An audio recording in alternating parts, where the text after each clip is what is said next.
Candace Owens regrets voting for Donald Trump, regrets telling other people to support Donald Trump. Hell of a thing. Here it is. Are you done with Donald Trump, or could you see a way that you would end up perhaps voting for him? Oh, yeah, he can't run again, obviously, but would you support him publicly again? So I want to be clear. I don't regret voting for Donald Trump above Kamala. I think he was the better candidate, certainly a better candidate above Joe Biden. But what I will say is that he's been a chronic disappointment. And I feel embarrassed that I told people to go vote for him because this wasn't going to happen and it is happening. That means she regrets voting for him. Put it up full mass. Candace, you are talking out of both sides of your ass. If you are embarrassed about voting for somebody and you regret basically because of this embarrassment, telling other folk to support said person because they broke the promises they made, that means, Candace, come with me. You regret voting for Trump. This is not about Trump over Biden or Trump over Kamala. That's not what this is about. This is about the guy that you supported breaking every single promise he made, which we've been saying at Indisputable since he started breaking all the promises he made. Okay, let's get into it. Candace Owens turns on Trump saying she's embarrassed. She told people to go vote for him. This was a comment during Piers Morgan show. I'm glad Piers posed the question the way he did. Trump's base has faced division in recent days over Trump's handling of the Israel-Iran conflict. Owens added, quote, "This was not Trump's decision. It was Bibi Netanyahu's decision," Owens told Morgan, referring to the prime minister of Israel. Quote, "And that is the reason that he did it. We're very aware that Israel is dictating our foreign policy. And we'd now like that to stop." Let me remind everybody that Donald Trump is in fact an adult. He's a grown human being. He's a grown-ass man. And that means that his decisions as commander-in-chief are his decisions, regardless of what was the catalyst or the influence for said decision. When will Trump supporters simply do one thing?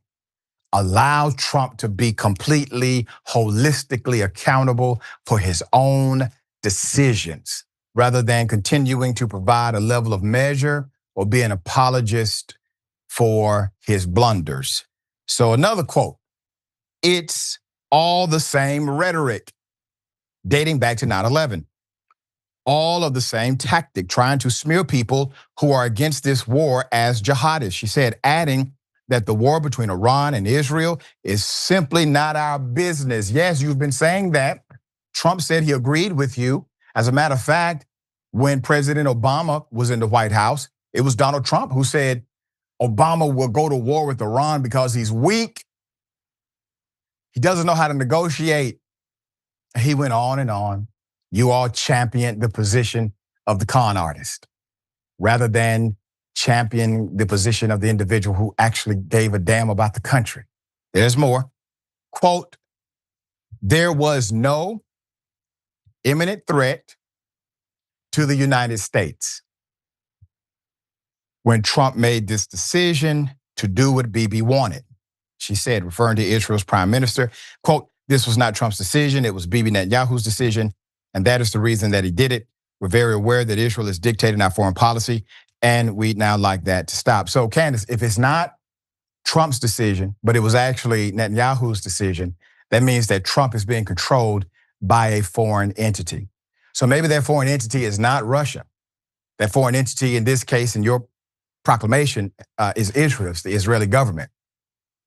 When we talk about biblical context for Israel, I want to remind everyone the biblical context was not the government or the military war machine, Israel. We're talking about people. We're talking about individuals. We're talking about the collective. And last time I checked, the majority of those in Israel actually opposed Benjamin Netanyahu.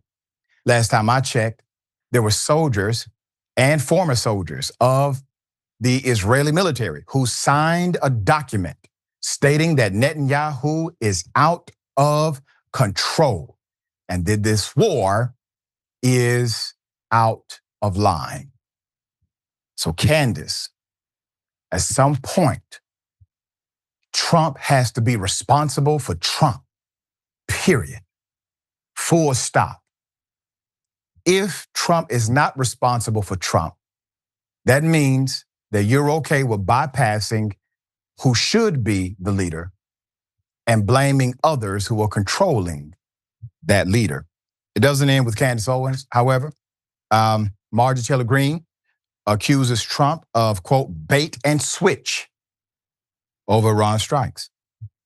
It feels like a complete bait and switch to please the neocons, the warmongers, military, industrial complex contracts, and neocon TV personalities that MAGA hates and who were never Trumpers, she wrote on X. Marjorie Taylor Greene.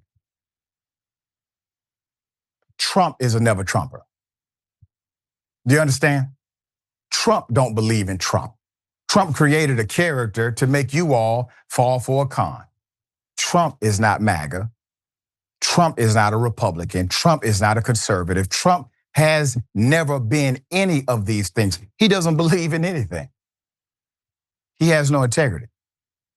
He goes where the wind is flowing. According to his last administration, he literally will make decisions based on the last person that had a conversation with him. All right, so she also defended herself, quote, contrary to brainwashed Democrat boomers think and protest about Trump is not a king, MAGA is not a cult, and I can do and have my own opinion. You can. The cult has some words for you by doing so, but it's fine. I actually appreciate the fact that you're starting to have some independent thinking. Maybe Cenk rubbed off on you. But the reality is this. You all supported a con artist, and we told you it was a con artist. You all supported an individual who could care less about black folk and brown folk, undocumented individuals that he would call illegal. As long as the war was them, it was fine with you. And I want you to understand the context that's being created. So we can all agree that a false context was created in order to drop bombs in Iran. We know that.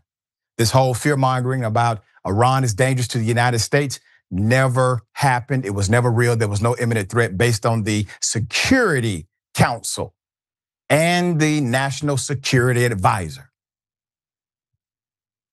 So all of this was made up as a way to justify the attack in Iran. So we all agree on that. That's how they do it internationally. Marjorie Taylor Greene, that's also how they do it nationally as well.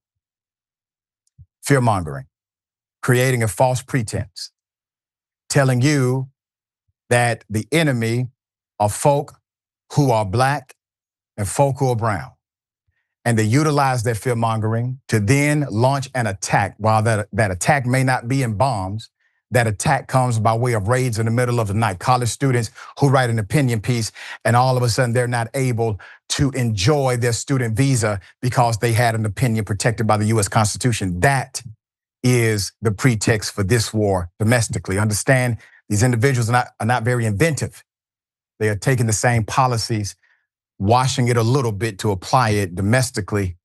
You fall for it domestically. Why would you not fall for it internationally? She also posted on X, quote, I'm 51 years old. I'm a Gen X, the Congresswoman wrote on X. Quote, I've watched our country go to war in foreign lands for foreign causes on behalf of foreign interests for as long as I can remember. I was in 10th grade when Desert Storm started, and my father, before me, was sent to Vietnam, another senseless foreign war. Foreign wars have cost the U.S. trillions of dollars, quote, that have never benefited any American, she wrote, noting the multi-trillion-dollar national debt. You have Donald Trump to thank for that. You have Donald Trump to thank for not taking care of the military-industrial complex, as he once said and you all proclaimed you believed in. Trump has failed to tackle any of the actual problems that you said as MAGA you cared about. He's tackled none of them. But what he will do is he will give you red meat. He will make sure cameras are positioned just perfectly so that ICE can arrest a doctoral student from Columbia University because that makes you happy. And while he's giving you these racist nuggets that you love to have, he's destroying your nation from the inside out, and you all are allowing it. All right, Jackson, thoughts here?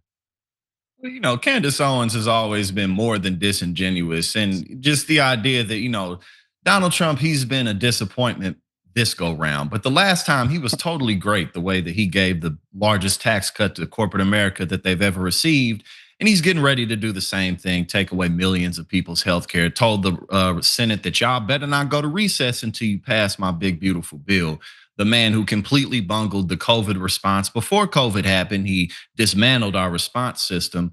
And now, whether it be going after all the benefit programs, we know what this man does. But as you pointed out, Donald Trump is an empty husk who doesn't believe in anything. And even before we had to deal with him in the public eye, he was a known con artist. We knew that he didn't pay people. We knew that he was just a hype man. We knew that he was just a reality TV show host. So at the end of the day, either Candace Owens is completely disingenuous or she's not that bright. I personally think it's both.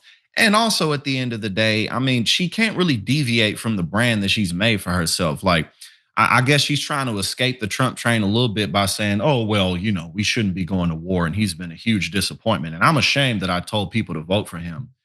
But what did you think that we were going to get? He's doing everything he said he would too. He said all lower prices and whatnot. And also to get back to Marjorie Taylor Greene, this also ties to people like Candace Owens, he did a bait and switch. No, he didn't. The Republican parties wanted to go to war with Iran for decades. This is nothing new. And Donald Trump is as establishment as they come. As you pointed out, he's not a conservative. He's not a Republican. He's not even MAGA. He's just a charlatan and a con artist. And he's a billionaire. And he's always had a silver spoon in his mouth. He's never been a man of the people. Yeah, that's right. And he would not have sat down to eat with a member of MAGA if his life depended on it, period. We'll bring you updates as to come.